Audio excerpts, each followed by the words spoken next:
We've got a lot we'd like to talk about right now that is pertinent to world events, including the new missile that was just unveiled by Iran, the tensions between the United States and Russia, and the Ukraine. But we'd like to start by looking at one of the most amazing prophecies that is written in the Bible and try to see if it relates to what is happening in the world today. Can we find any clues to what's going on now from Bible prophecy?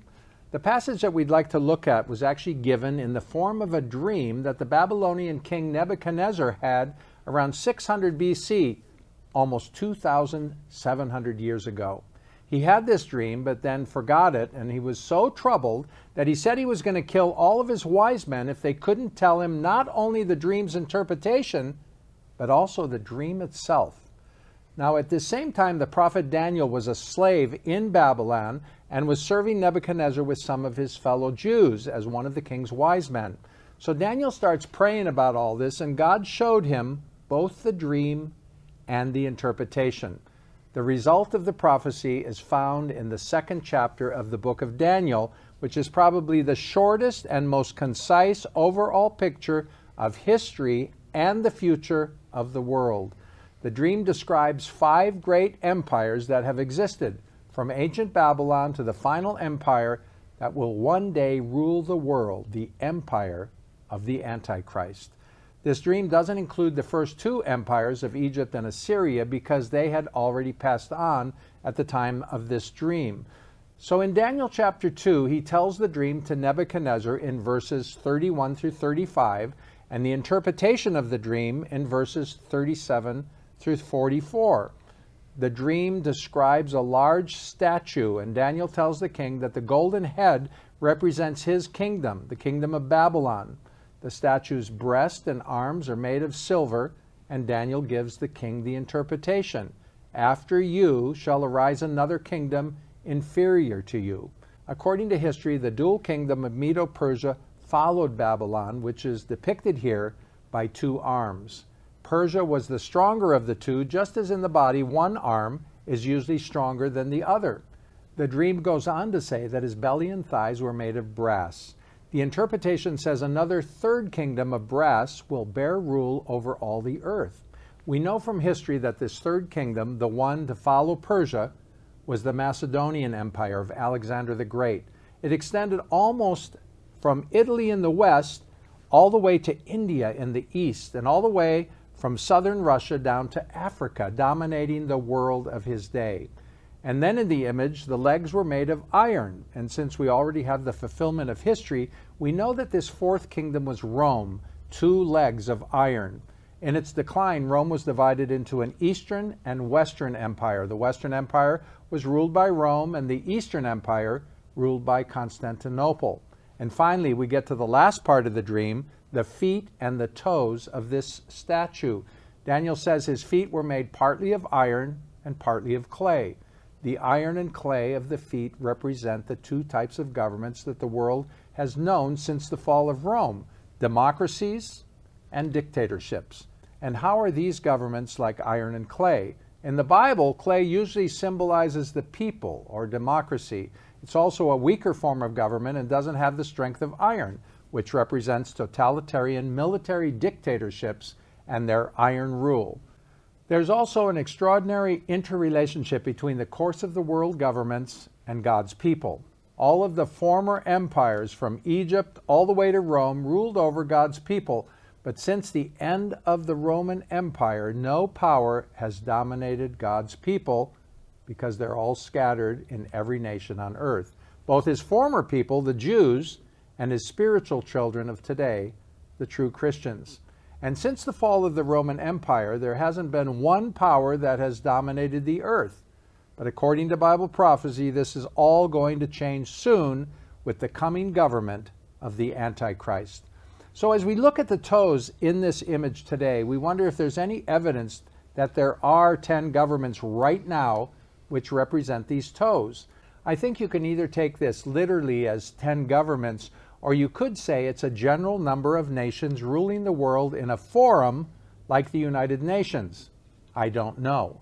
But we do know today that the Security Council of the United Nations has 15 members, 5 permanent and 10 rotating. The 5 permanent members of the UN Security Council are China, France, Russia, the United Kingdom, and the United States. And then there are the temporary members of the UN Security Council, 10 of them, which are Albania, Brazil, Gabon, Ghana, India, Ireland, Kenya, Mexico, Norway, and the United Arab Emirates, which will be on the Security Council for this year, 2022 and 2023. And then we have the European Unions. Peter, do you think there's any relation between the countries that we've just mentioned, these member states in the United Nations and members of the European Union, and the 10 toes that appear in this image in Daniel chapter 2? Well, I want to read a verse here from that very same chapter 2 that I think helps us to understand what's going on with the feet and toes. So in verse 40, he describes the legs of iron. And then in 41, he says, "And whereas thou sawest the feet and toes, part of potter's clay and part of iron, the kingdom shall be divided, and there shall be in it the strength of the iron. For as much as thou sawest the iron mixed with miry clay, and as the toes of the feet were part of iron and part of clay, so the kingdom shall be partly strong and partly broken." So I get the impression that this is some kind of successor to those legs of iron. And, we've seen the Roman Empire had such a huge impact on the world. Like, people were calling themselves Caesar and King of the Romans all the way up into the 20th century. There were all these rival claimants, from the Ottoman sultans to the czars of Bulgaria and of Russia, the Kaiser of Germany. All these people ruling empires claiming the mantle of Emperor of Rome. So we, even to this day, in a lot of ways, we kind of live in a world that is shaped by the Roman Empire, and a lot of what we see today is, you could call the successors of the Roman Empire. And it sounds from this also like these kingdoms will be around until the very end of man's kingdom. So I think it does make sense to say that, yes, we can look for clues in contemporary nations today. I couldn't tell you, who they would be. I guess that'd be anyone's guess. Maybe the strongest nations in the world, the ones that are shaping policy. Who could a figure like the beast from Revelation use to give him the power that he's going to have over the whole world? I think these kingdoms could have something to do with that. I'd like to take a look at 10 countries' economies, the top 10 economies in the world. These are stats from the United Nations from a report at the end of last year, 2021. The GDP in trillions of dollars from these nations. Number 1 is the United States, and we'll put a graph up here just so you can see what the big difference between number 10 on this chart and number 1. The United States has a GDP of $22.94 trillion. China's in second place with $16.86 trillion. Japan is way down there in third place with $5.10 trillion. Then Germany, 4.23, the UK, 3.11, India, 2.95, France, 2.94, Italy, 2.12, Canada, 2.02 trillion, and number 10 on this list is South Korea at 1.82 trillion. Just looking at those numbers, those could be, if they were 10 governments in the 10 toes, that those could be the 10 governments that this prophecy is talking about. Well, if these 10 governments were in some ways united as some kind of manifestation of a world power, that would be pretty powerful, wouldn't it? Those Yeah. You're talking about most of the world's economic activity and most of the world's population, I think, or at least maybe half of the world's population. Yeah, right. More than half of the world's population. It's very interesting. And by the way, we'd like to remind our viewers that we're not saying these are the 10 toes. We're just speculating and throwing out some names and figures. And another interesting way to look at this is if we look at the top 10 military budgets in the world. Number 1, again, is the United States with a military budget, an annual military budget. And these stats are 2022 from the Stockholm International Peace Research Institute. The United States in first place with a military budget of $778 billion.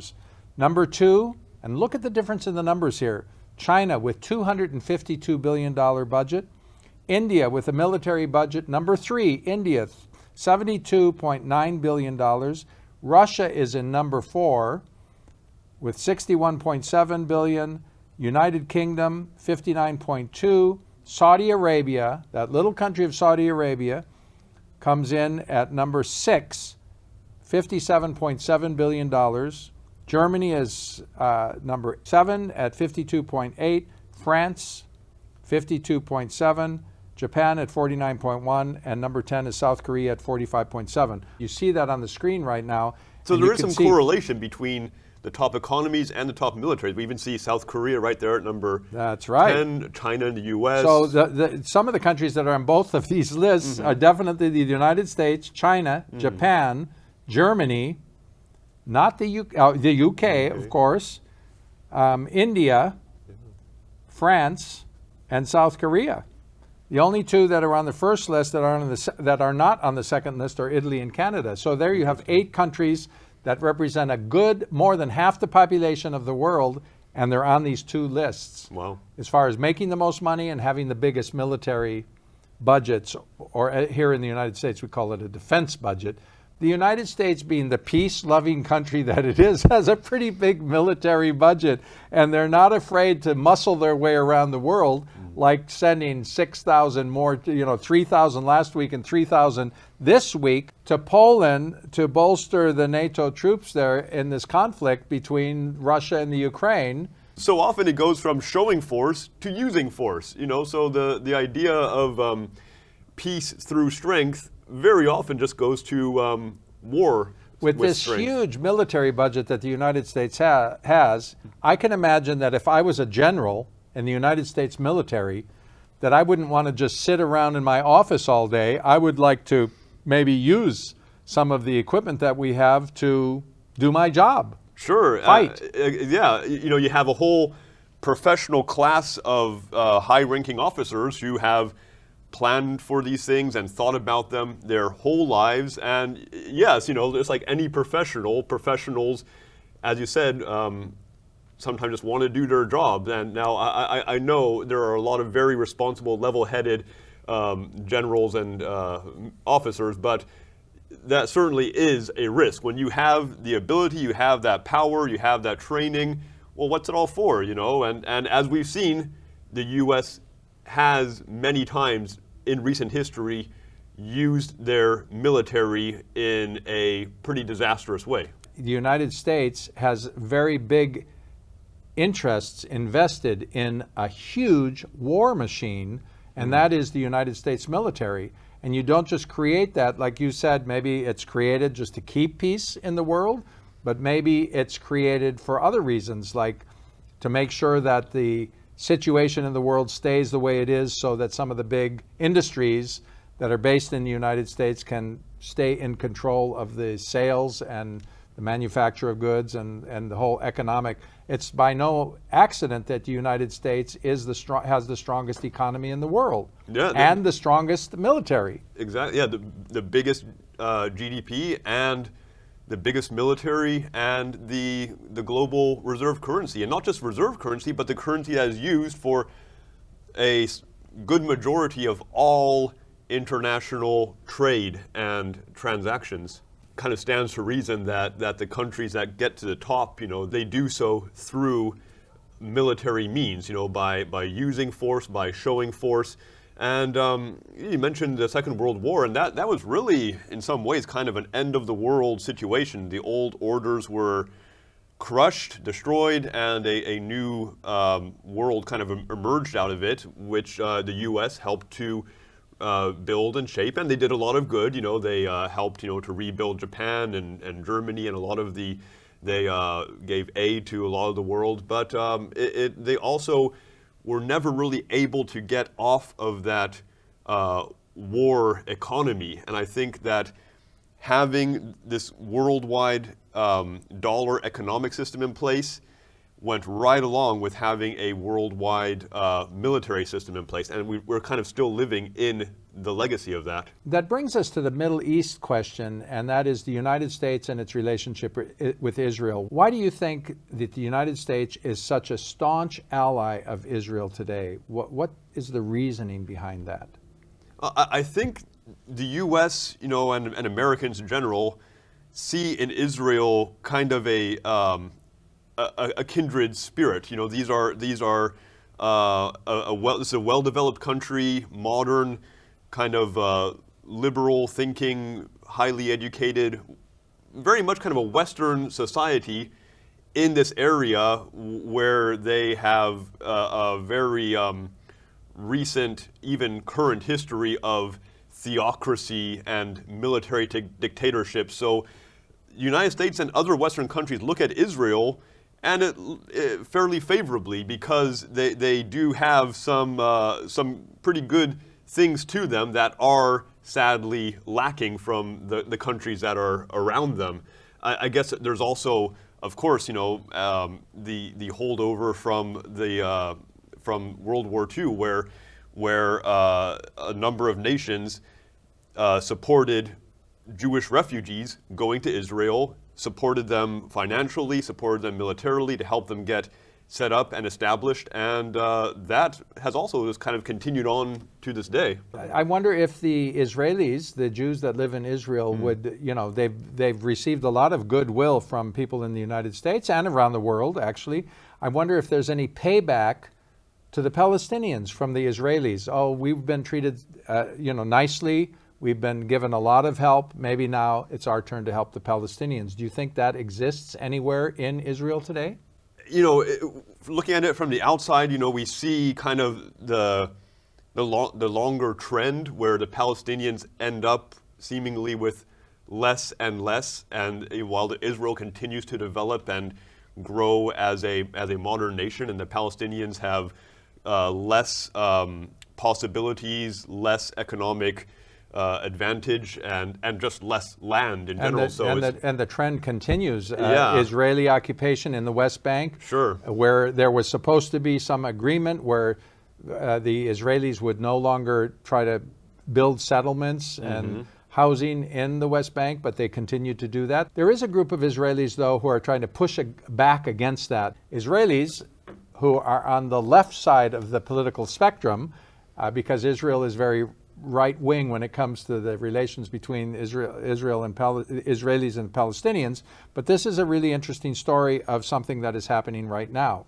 Yeah, so your question brings us to something that we were going to talk about, which is this story about Israelis doing, like you said, trying to pass on some goodwill to their neighbors. And, of course, as we talked about, they have kind of a rough relationship with the Palestinians. But this story from the Times of Israel talks about, says 400 Israeli activists plant olive trees near Palestinian West Bank village. So it talks about this event. I'll read the first paragraph. It says some 400 left-wing Israeli activists turned up Friday morning to assist Palestinian farmers in planting olive trees near the West Bank village of Burin, 2 weeks after an attack by extremist settlers there left several people wounded. So it's interesting. We see some of these areas in the Palestinian territories, they suffer from attacks by, not from the Israeli military necessarily, but just these settlers who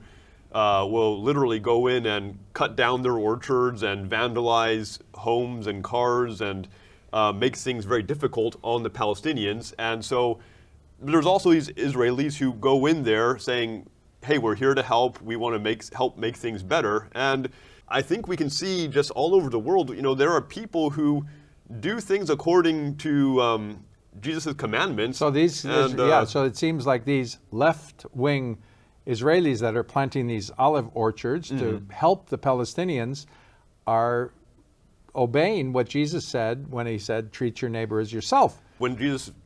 During Jesus' first coming, he was a bit enigmatic, to people. Everyone tried to figure him out. Different movements tried to claim him as their own, but he was there on his own mission, and you had to come to him. You had to surrender to him. You had to recognize him. There was no. He wasn't going to come to your side. You had to come to his side. I think the problem today is some Christians in different parts of the world actually put certain populations on a blacklist. For example, like, are the Arabs on God's blacklist, or are Muslims on God's blacklist? Does God have a blacklist? Or how do you think that works? Do you think Muslims or Arabs or Palestinians are on a blacklist, on God's blacklist? I guess, to an extent, anyone who doesn't accept what Jesus did for them, they are going to face judgment. They will then be judged according to their works. So I think everyone is in a little bit of a precarious situation if they don't accept Jesus. But I don't know if the New Testament gives us any reason to think that one particular religion is worse than another among the non-Christian religions. Is there anything like that, do you think, in the New Testament? Well, I think if God looks down at mankind, he doesn't let's just say this very clearly, that God doesn't have a blacklist. He loves all peoples, and he wants everybody to come to him and love him.